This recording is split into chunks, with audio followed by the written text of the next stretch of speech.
As with many racing titles, racing slower cars can often be much more enjoyable, and this is true of the Formula 2 cars in F1 24.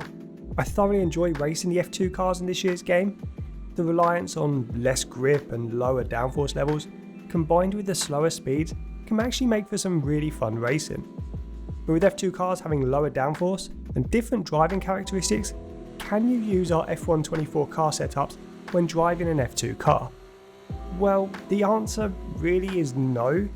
In this gameplay, you'll see me struggling my way around Imola, trying to use our F1 car setup. This is definitely not recommended, as there are some really key differences between the F1 and F2 cars. In this video though, I'm going to run through those exact differences and show you how to convert any of our F1 setups into a pretty decent F2 setup. There are some key areas where the F2 cars in F1 24 are different to the F1 cars. What you need to know is the F2 cars all use the same chassis and same engine, as Formula 2 is essentially a spec series using a Dallara chassis and a V6 single turbo engine. These cars generate much less downforce compared to F1 cars, and this results in a more slippery car to drive in general.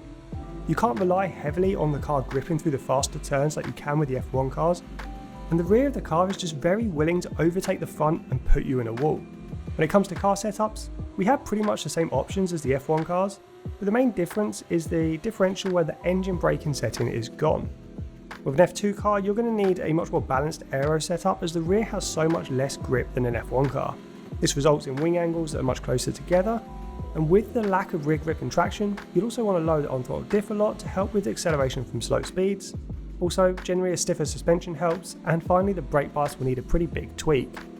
I'm going to use my Imola car setup as an example when creating our F2 car setup. This is a great test track, as it's got a wide range of corner styles, and it really tests the car in almost every way. Now if you bolt on one of our recommended F1 24 car setups, you won't have a very fun time driving the F2 cars. You'll find them really oversteer happy, with the car's rear stepping out through most corners. On the way into corners, you'll also have a pretty big issue with the rear brakes locking up.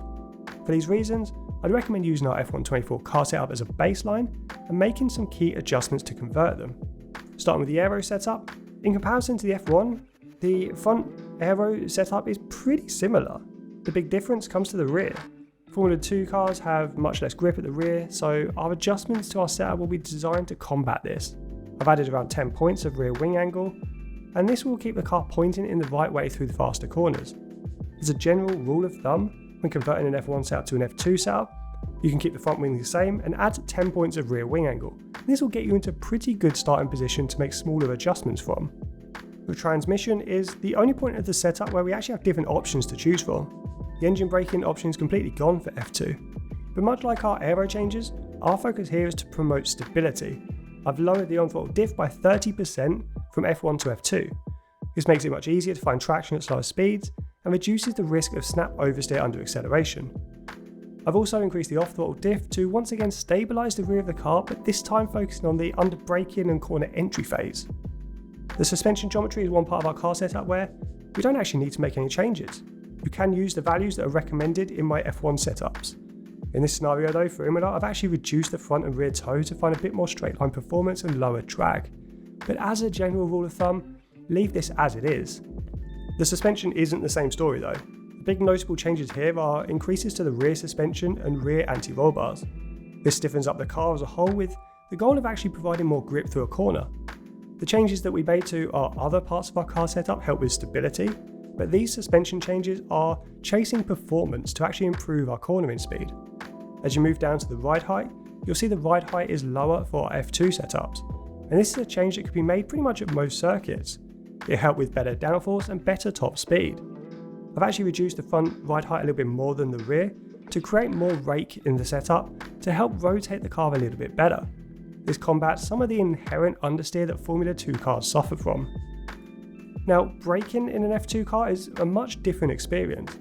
It's easier to lock both front and rear brakes when braking hard, so you need to ensure your bias is set up just right. You'd always need a more forward bias compared to the F1 car. Using a brake bias of below 55% will almost always result in rear locking on corner entry. I'd recommend setting it to 57 to 58 for most tracks, with some tracks actually benefiting from a setup closer to 60%. The tyre setup is one that will require some finessing from track to track, but generally Our F2 setup is pretty similar to the F1 setup.